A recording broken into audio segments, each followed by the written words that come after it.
Namaskar. Welcome to Mindful Wellness, our weekly podcast by Mohan Yoga School. Doctor Mohan Karke ji आज मेरे साथ studio में उपस्थित हैं, जो the yoga Guru institute Noida के फाउंडर और संस्थापक भी हैं। आज हम उनके साथ योग के बारे में और भी कुछ जानकारी लेंगे, जिस तरह हम पिछले एपिसोड्स में उनसे बहुत सी चीजें समझ और सीख चुके हैं। तो आज मैं उनको वेलकम करते हुए please welcome sir to mindful wellness. आज हम डॉक्टर कार्की जी से ये जानना चाहते हैं कि सूर्य नमस्कार को पूरे योग अभ्यास में एक विशेष महत्व क्यों दिया जाता है। रत्ना जी, ये बहुत ही इम्पोर्टेंट प्रश्न आपने पूछा है और बहुत लोगों के मन में सूर्य नमस्कार के रिलेवेंस के बारे में प्रश्न रहता है। ऐसे सूर्य नमस्कार ऐसा होलिस्टिक प्रैक्टिस है जिसको रूटीन में करने मात्र से हम शरीर के सभी डायमेंशन, सभी लेयर को अद्भुत लेवल तक एक्सरसाइज दे सकते हैं, जिसके माध्यम से ब्लड सर्कुलेशन बेहतर होगा, मेटाबॉलिक रेट ठीक होगा, रक्त संचार अच्छा होगा, हार्ट रेट, रेस्पिरेशन रेट को संतुलित ढंग से क्रियाशील करते हुए एक लेवल तक ले जा करके इसको फिर जब कंप्लीट करके थोड़ी देर रिलैक्स करते हैं तो शरीर के हीलिंग, रिपेयरिंग, मेंटेनेंस, ऑप्टिमाइजेशन जैसे कार्य को बहुत अद्भुत ढंग से इम्प्रूव किया जा सकता है। इसीलिए सूर्य नमस्कार को योग में बहुत महत्व के साथ देखा जाता है, अभ्यास किया जाता है। जी, तो ये इतना होलिस्टिक अभ्यास है, तो क्या इसके पीछे कोई विशेष इतिहास भी है? जी, ये सूर्य नमस्कार का जो अभ्यास है, ऐसे तो तंत्र साधना के एक पार्ट के रूप में ये डेवलप हुआ, ऐसा मान्यता है।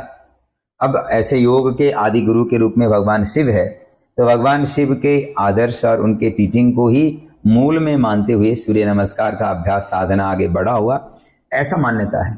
इसी तरह से सूर्य साधना में भी सूर्य नमस्कार साधना एक तरह से पार्ट रहा, ऐसा मान्यता है। और समय के साथ जब आगे बढ़ा तो मॉडर्न टाइम में जो सूर्य नमस्कार आया है, इसको महाराज शिवाजी के समय में आर्मी को ट्रेन करने के लिए शारीरिक साधना, मानसिक और भावनात्मक साधना के एक पार्ट के रूप में सूर्य नमस्कार का एडेप्टेशन हुआ है। महाराज शिवाजी के गुरुजी ने इसको एक तरह से एक नया सीक्वेंस दिया और आर्मी के रूटीन ट्रेनिंग का एक पार्ट के रूप में इसको आगे बढ़ाया। और बाद में जाकर के मॉडर्न टाइम में स्वामी शिवानंद जी ने इसको एक क्लासिकल सूर्य नमस्कार का सीक्वेंस प्रमोट किया। दूसरी ओर एक विन्यास सीरीज बना करके एडवांस फिजिकल ट्रेनिंग को फोकस करते हुए टी कृष्णमाचार्य, जो बहुत महान योगी, बीकेएस आयंगर या पतंजलि जोयस जैसे बड़े योगियों के गुरु रहे हैं, उनके अंडर में, उनके मार्गदर्शन में उन्होंने एक्चुअल में इसको एक तरह से अष्टांग विन्यास सीरीज डेवलप करके प्रमोट किए।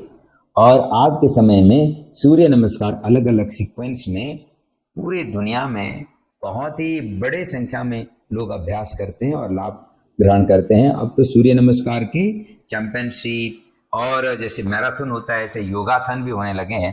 तो इस तरह से आज के समय में आते आते ये फिटनेस का एक तरह से क्रेज बन गया है। सूर्य नमस्कार इसका एक बहुत सेंट्रल हिस्सा बना हुआ है। जी, तो सूर्य नमस्कार करने से पहले क्या हमें अपने शरीर को किसी तरह तैयार करना चाहिए? क्योंकि ये इतना होलिस्टिक अभ्यास है, शरीर के पूरे हर पार्ट को हम यूज कर लेते हैं, तो जैसे वार्म अप होता है, क्या वो आवश्यक है इसको करने से पहले? जी, ये बहुत ही इम्पोर्टेंट प्रश्न है, क्योंकि कई बार लोग सूर्य नमस्कार से ही अभ्यास को शुरू करते हैं। ऐसे में जब शरीर के कोशिकाएं, जॉइंट्स प्रिपेयर नहीं होते, तो अभ्यास से जो अच्छा लाभ लिया जा सकता था, इससे साधक वंचित रह सकते हैं। इसीलिए जरूरी है कि सूर्य नमस्कार करने से पहले आराम आराम से पूरे शरीर को एक्टिवेट करते हुए सूक्ष्म व्यायाम का अभ्यास किया जाए। माइक्रो एक्सरसाइज के माध्यम से सभी शरीर के सभी जॉइंट्स को क्रियाशील करते हुए, तैयार बनाते हुए फिर सूर्य नमस्कार शुरू करें। इसमें भी शुरुआती अभ्यास को स्टैटिक सीक्वेंस के साथ करें, अर्थात हर एक स्टेप्स में कुछ समय होल्डिंग करते हुए अभ्यास करें। अवेयरनेस के साथ इफेक्ट्स को अनुभव करते हुए अभ्यास करें। धीरे धीरे इसको फिर कार्डियो इफेक्ट को फोकस करते हुए स्पीड अप करते हुए अभ्यास करें। फिर अंत में जाते जाते इसको फिर स्टैटिक सीक्वेंस के साथ अभ्यास करें तो ये अद्भुत ढंग से हॉलिस्टिक परिणाम दे पाएगा। जी थैंक यू। महिलाओं के संदर्भ में मैं ये पूछना चाहूंगी कि क्या गर्भवती महिला हैं और जो महिलाएं जो पीरियड्स हो रहे होते हैं जिनको, क्या उस समय इस अभ्यास को किया जा सकता है या अवॉइड करना चाहिए? अगर अपने आप प्रैक्टिस करते हैं, प्रिकॉशंस क्या लेना है ये सब पता ना हो तो it is okay to avoid. अगर आप सुपरविजन में कर रहे हो या आपका एक तरह से बॉडी अवेयरनेस, बॉडी कम्युनिकेशन अच्छे लेवल तक डेवलप हो चुका है तो मॉडिफाइड सूर्य नमस्कार कर सकते हैं, जिसमें बैक साइड बेंडिंग और फॉरवर्ड बेंडिंग स्टेप्स को आप थोड़ा सा मॉडिफाई करते हुए बैक अलाइनमेंट और नी अलाइनमेंट को ठीक रखते हुए अभ्यास करें तो प्रेगनेंसी के समय में भी या ये मंथली साइकिल के समय में भी इसके कई सारे स्टेप्स तो बहुत हेल्पफुल हो सकते हैं। लेकिन बिना प्रिकॉशंस अगर आप कर रहे हो, अपने आप अभ्यास कर रहे हो तो इट इज बेटर कि उस समय आप इसको अवॉइड करते हैं। अदरवाइज सुपरविजन में अभ्यास करते हैं तो प्रेगनेंसी के समय में नेचुरल डिलीवरी के लिए प्रिपेयर कराएगा, शरीर को हेल्प करेगा उस हिसाब से। तो और जो मंथली साइकिल के समय में भी अगर आप इसके कुछ स्टेप्स को मॉडिफाई करते हुए करते हैं तो एक्स और पेन, क्रैम्प्स जैसे इफेक्ट्स को कंट्रोल करने में भी ये सहायक हो सकता है। लेकिन इसके लिए आपको सुपरविजन में अभ्यास करना होगा। जी, ये बहुत अच्छा आपने बताया कि हमेशा इस अभ्यास को सुपरविजन में किया जाए तो बिल्कुल सेफ है। और साथ में मैं ये पूछना चाहूंगी कि क्या इसे जो थोड़े एल्डरली लोग होते हैं लाइक अबव 60-70 के करीब एज वाले, वो लोग भी कर सकते हैं? क्योंकि विद एज थोड़ा मसल लॉस होता है, मसल वीक होते हैं या बोन्स वीक होती हैं, तो उन लोगों के लिए आप क्या बताएंगे? जी रचना जी, ऐसे जो सीनियर सिटीजन्स है उनके लिए सूर्य नमस्कार के कई स्टेप्स हो सकता है अभ्यास के लिए कठिन लगे, फिर भी मैं अनुभव के आधार पर इतना कह सकता हूं कि सीनियर सिटीजन भी शारीरिक लिमिटेशंस के समय में भी अगर सूर्य नमस्कार के स्टेप्स को स्टैटिक फ्लो के साथ करें, अर्थात हर एक स्टेप्स में पर्सनल बेस्ट लेवल को ध्यान में रखते हुए 10-20 सेकेंड होल्डिंग के साथ अभ्यास करते हैं तो उनका एजिंग प्रोसेस को स्लो डाउन करने में ये हेल्प करेगा, उनके स्ट्रेंथ और स्टामिना के लेवल को मेंटेन करने में ये हेल्प करेगा।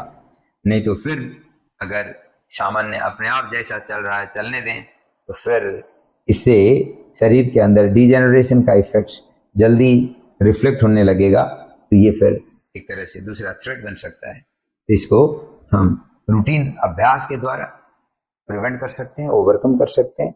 इसीलिए सीनियर सिटीजन भी सूर्य नमस्कार करें, मेरा ये स्ट्रॉन्ग रिकमेंडेशन है। बहुत अच्छे से आपने ये समझा दिया कि ऐसा कुछ नहीं है कि थोड़े से बड़े उम्र के जो लोग हैं वो इसे नहीं कर सकते। सूर्य नमस्कार is such A holistic exercise जिसे बचपन से ही शुरू किया जा सकता है और किसी भी उम्र तक कर सकते हैं यदि आप थोड़े से सुपरविजन के साथ कर रहे हैं और आपका पहले से थोड़ा बॉडी यूज्ड टू है आसन करने के लिए।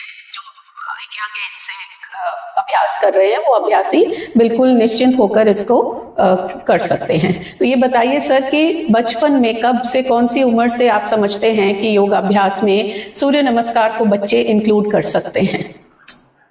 ऐसे छोटे बच्चों के लिए मेरा पर्सनल अनुभव है कि 12 साल के बाद सूर्य नमस्कार को इंट्रोड्यूस करें तो बहुत अच्छा होगा। अगर उससे कम उम्र के बच्चे सूर्य नमस्कार कर रहे हैं तो उनको बहुत ज्यादा जोर जबरदस्ती ना करें, उनको एक तरह से खेल खेल में अभ्यास कराते हुए उनको एक तरह से आनंद के साथ जितना बन पाए उतना ही करें, इस तरह से इनकरेज करें तो ये अच्छा रहेगा। 12 साल के बाद तो उनको सूर्य नमस्कार के अच्छे एडवांस सीरीज और एक सीक्वेंस को भी पालन करवाया जा सकता है। जी, मैं ये जानना चाहूंगी कि किन अवस्थाओं में सूर्य नमस्कार को अवॉइड करना चाहिए। लाइक किसी को कोई एक्स एंड पेन्स हैं या कोई स्पेशल कोई ऐसा पेशेंट है जिन्हें अवॉइड करना चाहिए सूर्य नमस्कार का अभ्यास? जिनके बैक में पेन हो तो सूर्य नमस्कार करते समय फॉरवर्ड बेंडिंग को अवॉइड करें। इसके लिए नी बेंड करके ये उत्कटासन चेयर पोज के सीक्वेंस के साथ अभ्यास कर सकते हैं। और जिनको बैक पेन हो, फॉरवर्ड बेंडिंग इसमें 2 बार स्टेप आता है, इसको सावधानी से करें, बैक पेन वाले लोग सूर्य नमस्कार कर सकते हैं। इसी तरह से किसी को घुटनों में दर्द है तो नी बेंड करते समय हाथ के सपोर्ट को मेंटेन करते हुए करें, नी अलाइनमेंट को सही रखते हुए करें, तो उनके लिए हितकारी हो सकता है। इसी तरह से अगर किसी को हाई ब्लड प्रेशर है तो स्टेप्स में बैक साइड बेंडिंग थोड़ा कम करें और होल्डिंग में फोकस करते हुए अवेयरनेस को बढ़ाते हुए करें। इस प्रकार के सामान्य मॉडिफिकेशन प्रेगनेंसी के समय में फॉरवर्ड बेंडिंग को अवॉइड करें और बाकी स्टेप्स को भी उनके बॉडी कंडीशंस के हिसाब से मॉडिफाई करते हुए कराया जा सकता है, इससे लाभ मिलेगा। तो इन सामान्य मॉडिफिकेशन के साथ अभ्यास करें तो ये बहुत ही चमत्कारिक होगा। अंडर सुपरविजन हमेशा योग का अभ्यास करना चाहिए, स्पेशली जो बिगिनर्स हैं उनके लिए तो ये बहुत ज़्यादा ज़रूरी है। और जो रेगुलर अभ्यासी हैं वो हमारा मोहन योगा स्कूल चैनल पे जाते हैं अगर, तो हमारे सारे वीडियोस सूर्य नमस्कार के और बाकी आसनों के, प्राणायाम के और बहुत सारे वीडियोस हम लोग रेगुलर डालते रहते हैं। तो वहाँ पर आप लोग देख सकते हैं कि किस तरह बड़ा डिटेल में समझाया हुआ है कि आसनों को कैसे करना है। इसके साथ मैं आप सबका बहुत बहुत धन्यवाद दूंगी अपना कीमती समय देकर हमारा पॉडकास्ट देखने के लिए। And please stay connected and do leave your queries and comments so that we are able to come back with your answers in the next session. Thank you very much. नमस्कार। नमस्ते।